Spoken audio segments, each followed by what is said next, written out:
ఆంధ్రప్రదేశ్లో BJP route మార్చిందా? TDP Janasena పార్టీల మధ్యలో పార్టీ ఎదగలేకపోతుందనే ఆలోచనకొచ్చిందా? అందుకే సొంతగా ఎదిగేందుకు ప్రయత్నాలు మొదలుపెట్టిందా? అందుకే రంగంలోకి దిగిన మాధవ్ కూడా పార్టీని మరింత బలోపేతం చేసేందుకు ప్రయత్నాలు చేస్తున్నారా?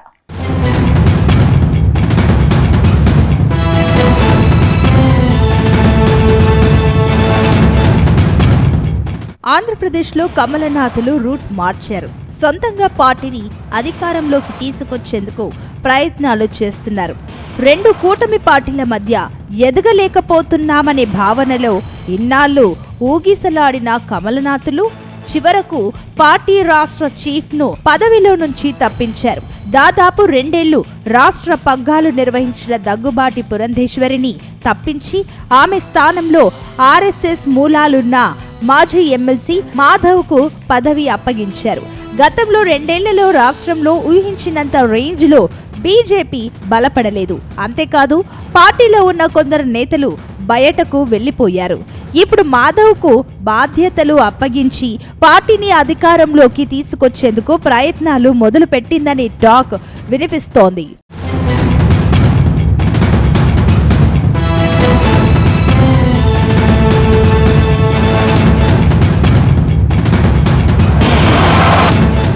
ఇక ఏపీ రాష్ట్ర పగ్గాలు తీసుకున్నాక మాధవ్ చాలా యాక్టివ్ అయ్యారు. పార్టీ బలోపేతం కోసం ఆయన ప్రతి జిల్లాలో పర్యటించేందుకు ప్రయత్నాలు చేస్తున్నారు. గతంలో దగ్గుబాటి పురంధేశ్వరి జిల్లాలో తిరగలేదని టాక్ ఉంది. ఇందుకు కారణం లేకపోలేదు. రాష్ట్రంలో బీజేపీ బలపడితే ఎక్కడ టీడీపీ బలహీనపడుతుందో అనే భయంతో దగ్గుబాటి పురంధేశ్వరి చాలా జాగ్రత్తలు తీసుకున్నారనే విమర్శలు ఉన్నాయి. అందుకే బీజేపీలో ఇతర పార్టీల నుంచి కీలకంగా నాయకులు చేరకపోగా సొంత వాళ్ళు కూడా వీడి వెళ్లిపోయారనే ప్రచారము ఉంది. అప్పట్లో దగ్గుబాటి పురంధేశ్వరి రాజకీయ వైఖరితోనే కొందరు నిక్కాసైన బీజేపీ నాయకులు కూడా పార్టీని వీడారని టాక్ ఉంది. ఈ నేపథ్యంలో ఏపీ బీజేపీ అధ్యక్ష పదవిని ఆ పార్టీ మూలాలున్న మాధవ్కు అప్పగించారని పార్టీ నేతలు అంటున్నారు.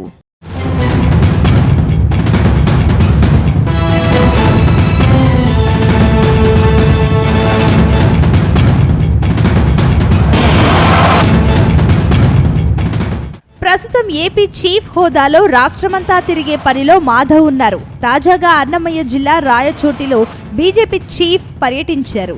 మొదట లక్కిరెడ్డిపల్లి మండలంలోని మాతంగి మాతను దర్శించుకున్న మాధవ్ ఆ తర్వాత కవి వగ్గయ్యకారు శ్రీ తాళ్లపాక అన్నమయ్య విగ్రహానికి పూలమాలలు వేసి నివాళులు అర్పించారు.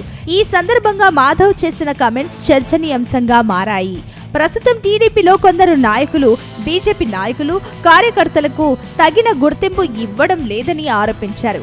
ఈ విషయంలో తాను ప్రత్యేక చొరవ తీసుకుంటానని హామీ ఇచ్చారు. ఇక కాషాయ జెండా మోసిన ప్రతి కార్యకర్త నాయకుడిగా ఎదిగేందుకు మున్సిపల్ సర్పంచ్ ఎన్నికల్లో సొంతంగా బలం పెంచుకోవాలని నేతలకు దిశానిర్దేశం చేశారు. తెలుగుదేశం ఎమ్మెల్యే గారు మమ్మల్ని సరిగ్గా ఆదరించడం లేదు, కార్యక్రమానికి పిలవటం లేదు, ప్రభుత్వ అధికారులు కూడా మమ్మల్ని పిలవటం లేదని చెప్తున్నారు.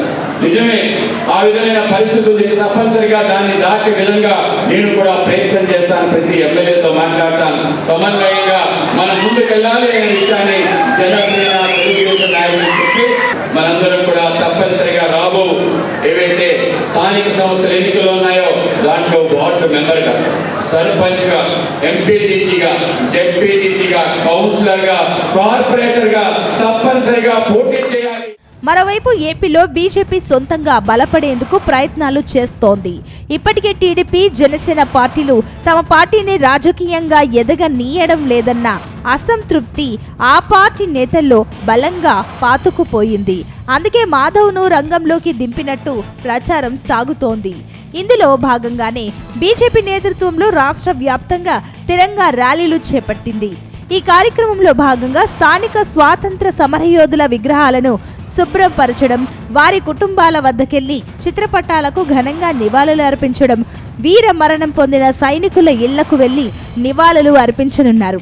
ఈ నెల 14వ తేదీ వరకు తిరంగా ర్యాలీ నిర్వహించనున్నారు. అదే రోజున అన్ని జిల్లా కేంద్రాల్లో దేశ విభజన సమయంలో నెలకొన్న పరిస్థితులపై ఎగ్జిబిషన్ ఏర్పాటు చేస్తున్నారు. అలాగే అదే రోజు సాయంత్రం క్యాండిల్స్ లేదా కాగడాలతో ర్యాలీలు నిర్వహించాలని నిర్ణయించారు. బీజేపీ అంటే దేశభక్తి పార్టీగా ప్రజలు గుర్తించేలా నడుచుకొని తద్వారా రాజకీయ ప్రయోజనాలు పొందాలనే ప్లాన్లో భాగంగానే మాధవ్ నేతృత్వంలో ఆ పార్టీ ముందుకు సాగుతోంది.